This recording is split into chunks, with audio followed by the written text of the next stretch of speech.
এই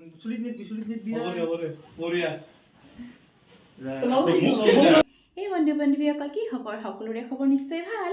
মোৰতো ভালেই বাৰু। আজি হৈছে 30 নৱেম্বৰ, মোৰ ভাইটিৰ বাৰ্থডে উপলক্ষে মোৰ মা শৰাই এখন আগবঢ়াইছে গোপাল থান মন্দিৰত। তাত যাবলৈ পিন্ধি উৰি ৰেডি হৈছোঁ। বলক তেতিয়াহ'লে দেৰি নকৰি আজিৰ ভিডিঅ'টো এনেকৈ আৰম্ভ কৰোঁ। সকলোৱে ভাইটিক আশীৰ্বাদ কৰিব, মৰম দিব, যাতে আহি থকা দিনবোৰ তাৰ ভালে কুশলে যায়, আহি থকা দিনবোৰ উন্নতিৰ পথত আগুৱাই যাব পাৰে। হেল্ল' গোপাল থান মন্দিৰ। এয়া মই আপোনালোকক গোপাল থান মন্দিৰৰ চাৰিওফালটো অকণমান দেখাই লৈছোঁ।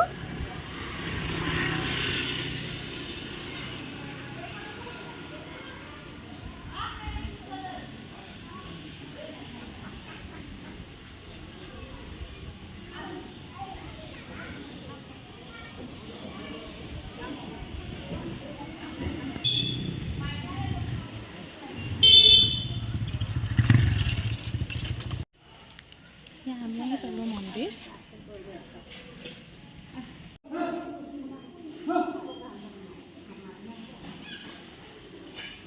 মাই প্ৰসাদৰ ব্যৱস্থা কৰি আছে। এয়া কেঁচা ভোগ দিছে, লগতে এয়া মুগৰ প্ৰসাদ। মাইখিনি আগবঢ়াব, এইখিনি হ'লে আমি সেৱা ল'ব পাৰিম। এয়া খৰাহি পালোঁ মন্দিৰত, পিছত ভিডিঅ' কৰা নহ'ল আৰু মন্দিৰত সেৱা কৰি আমি খৰাহি পালোঁ। এতিয়া আবেলিৰ টাইমত মই বাৰ্থডে পাৰ্টিৰ কাৰণে এটা সৰুকৈ আয়োজন কৰিছে, তো তাৰ কাৰণে অলপ খাদ্যবস্তু বনাওঁ আৰু।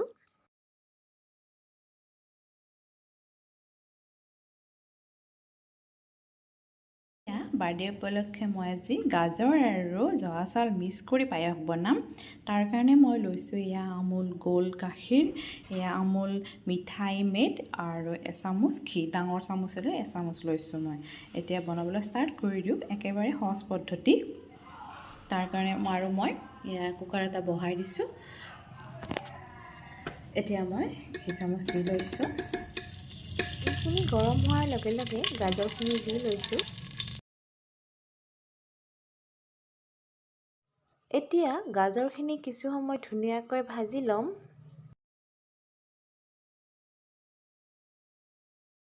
গাজৰখিনি কিছু সময় এনেকৈ ভাজি থাকিম। গাজৰখিনি কিছু সময় ভাজি লোৱা হৈ গ'ল। এতিয়া মই ইয়াতে জহা চাউলখিনি দি ল'ম। জহা চাউলখিনি দি আকৌ কিছু সময় গাজৰ আৰু জহা চাউলখিনি ভাজি ল'ম। এয়া ধুনীয়াকৈ গাজৰ আৰু জহা চাউলখিনি ভাজি আছোঁ। এয়া মোৰ গাজৰ আৰু জহা চাউলখিনি ভাজি লোৱা হৈ গ'ল। এতিয়া ইয়াতে অলপ ইলাচি থেতেলাই লৈছোঁ, সেইখিনি দি লৈছোঁ। আকৌ কিছু সময় ভাজি ল'ম। এতিয়া এইখিনি ভাজা হৈ গ'ল, জহা চাউল লগতে গাজৰখিনি। খুব ধুনীয়া এটা গোন্ধ আহিছে। এতিয়া ইয়াতে গাখীৰ দি লৈছোঁ, এয়া আমুল দুধ, লগতে আমুল মিঠাই মেড দি লৈছোঁ। এইখিনি ধুনীয়াকৈ এতিয়া মিহলাই ল'ম আৰু গেছৰ জুইকুৰা কমাই দি থৈ দিম।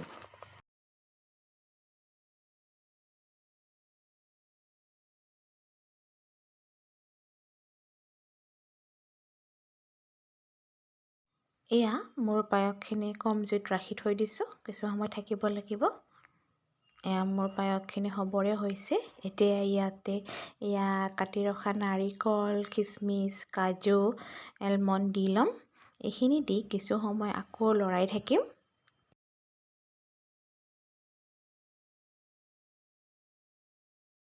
এতিয়া ইয়াতে নাৰিকল, খিচমিচ, কাজু, এলমণ্ডখিনি দি অলপ গাখীৰ দি লৈছোঁ, এইখিনি সিজিবৰ কাৰণে।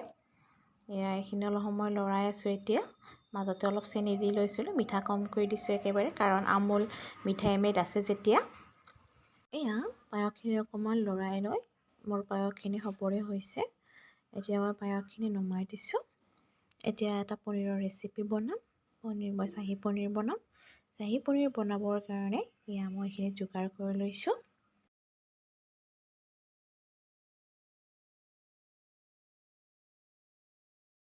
এয়া পনীৰ বনাবৰ কাৰণে পিঁয়াজ, আদা নহৰু আৰু এইখিনি হৈছে কাজু, নাৰিকল আৰু এলমণ্ড লৈছোঁ। এতিয়া এইখিনি অকণমান ভাজি ল'ম। কেৰাহীটো বহাই লৈছোঁ। এয়া মোৰ তেলখিনি গৰম হৈছে। তেলখিনি গৰম হোৱাৰ লগে লগে মই এয়া চব গুটি দি লৈছোঁ অলপ। এতিয়া এয়া পিঁয়াজ দি লৈছোঁ, এইখিনি হৈছে আদা নহৰু এয়া আদা নহৰুখিনি দি লৈছোঁ এতিয়া গোটেইখিনি সামগ্ৰী ধুনীয়াকৈ কিছু সময় ভাজি ল'ম আদা নহৰু আৰু পিঁয়াজখিনি কিছু সময় ভাজি লোৱাৰ পিছত এতিয়া এয়া নাৰিকল কাজু আৰু এলমণ্ড দি কিছু সময় ভাজি ল'ম এইখিনি হৈছে গৰম মছলা জালুক ইলাচি দালচেনি এইখিনি দিও কিছু সময় লৰাই ল'ম গোটেইখিনি সামগ্ৰী কিছু সময় ভাজি লোৱাৰ পিছত ঠাণ্ডা হ'লে এটা মিক্সি জাৰত দি ধুনীয়া এটা মিহি মিশ্ৰণ বনাই ল'ম গোটেইখিনি সামগ্ৰী মিক্সি জাৰ এটাত দি লৈছোঁ এতিয়া ধুনীয়া মিহি মিশ্ৰণ এটা বনাই ল'ম এইখিনি হৈছে এয়া পিচি লোৱা মিশ্ৰণখিনি এখন থালত ওলাই লৈছোঁ এতিয়া এটা কেৰাহী বহাই দিছোঁ কেৰাহীত মিঠাতেল দি গৰম হোৱাৰ পিছত শুকান জলকীয়া আৰু এটা তেজপাত দি লৈছিলোঁ এতিয়া পিচি লোৱা মিশ্ৰণখিনি তেলত দি লৈছোঁ এতিয়া ধুনীয়াকৈ কিছু সময় ভাজি থাকিম তেতিয়ালৈ ওপৰত তেল বিনঙি নুঠে এয়া ধুনীয়াকৈ ভাজি আছোঁ মই মিশ্ৰণখিনি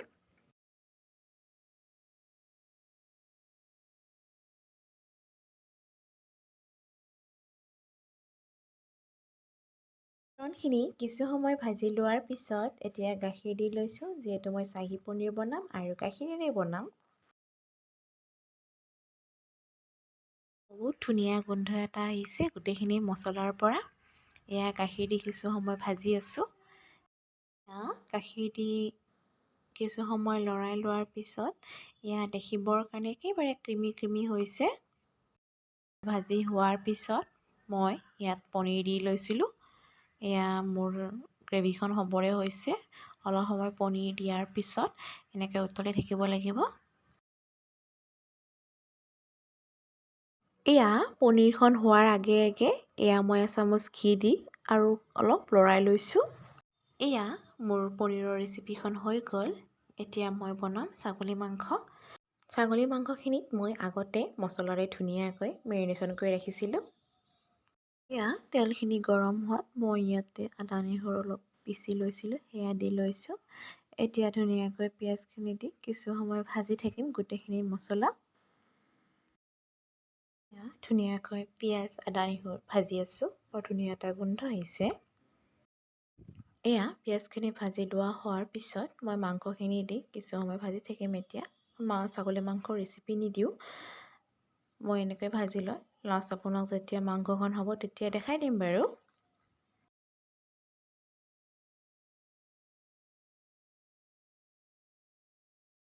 এয়া গেছৰ জুইকুৰা কমাই মই ছাগলী মাংস কিছু সময় ৰাখি দিছিলোঁ এয়া মোৰ ছাগলী মাংসৰ হ'বই হৈছে মই ৰেচিপি হিচাপত দিয়া নাই এয়া ছাগলী মাংস হোৱাৰ পিছত ভণ্টিয়ে বনাব লৈছে লাই শাকৰ লগত ব্ৰইলাৰ মাংস যিটো মোৰ আৰু ভণ্টিৰ খুবেই প্ৰিয় হয় লাই শাকৰ লগত মাংস বনালে এয়া তাই বনাইছে পিঁয়াজ ভাজি লৈছে ভাজি লৈ এয়া মাংসখিনি বহাই দি আকৌ ধুনীয়াকৈ ভাজি লৈছে সকলোৱে জানে বনাবৰ কাৰণে একেবাৰে চিম্পুলকৈ বনাইছে লাই শাকৰ লগত এয়া এতিয়া লাই শাকখিনি দি লৈছে লাই শাকখিনি দি কিছু সময়তে ধুনীয়াকৈ লৰাই লৈছে এয়া হৈয়ে গ'ল আৰু মানে একেবাৰে চিম্পুল কৰি লাই শাকৰ লগত ব্ৰইলাৰ মাংস আৰু দেখিবৰ কাৰণে যিমান ধুনীয়া হৈছে খাবৰ কাৰণে তাতকৈ বেছি সোৱাদ লগা হৈছে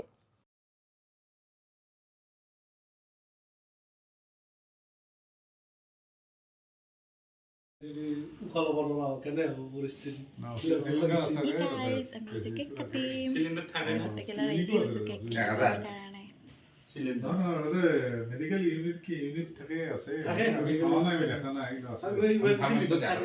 ইমার্জেন্সি হলে লয়ে যায় মেডিকেল থাকে কোনো মানে বনা নাই না নরমাল ট্রিটমেন্ট খিনি করে আর যাতে হিমাংশু বাবা ফিটফাট হয়ে গেছে ধুনীয়া করে আমি লম রাখছো না হ্যাঁ আর কিটা খাইতে যাও হিমাংশু যদি আজি নাইলা হবে কি কালির পায় ফল বেশি যাবে না লিয়া এই এমটি যাব লাগলা এই নালো যে মই কাটি যাও আৰু দোকানে মুজবা লাগব রে ওকে না না হ্যাঁ দোকানে মুজবা লাগব এখন যে এই কোম্পানি যত যত বিলি গুছতে গেছে ই কত আগে তুমি নো এটা বুঝছো happy birthday Happy birthday to you. God bless you, Baba. Balloon ফুটাব লাগিছিল না এই দিলো কথা হ'ব দে বলি দি ফুটাব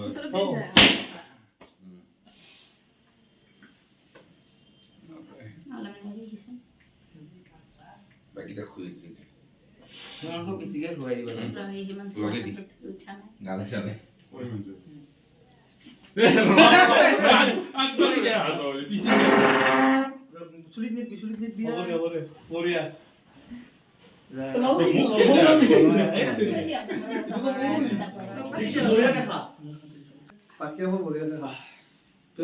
অলপ ডিপেন্ড দি হেই মত খাম দে খাওয়াই মাথা নাংগে আছে একাই ফটো উঠে দে দেইতা এই টাকা দিছি চাও চাও পাৰ্চটোৰ ভিতৰত এই টাকা দিছি 20 টাকা হৈছে বাৰ্থডে পাৰ্টিৰ আইটেমবোৰ ভাত মিক্স ভেজ পনীৰ ছাগলী মাংস লগতে পায়স আৰু আইসকলৰ সৈতে ব্ৰইলাৰ মাংস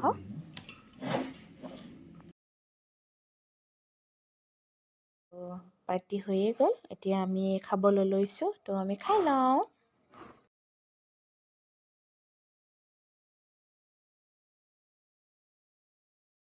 কঠিন আছে যাবে না হৈ থকা বোলে বেলা চুট কৰাই নাই মানে খাওয়ানোটা সানাল বলে দিয়ে দাও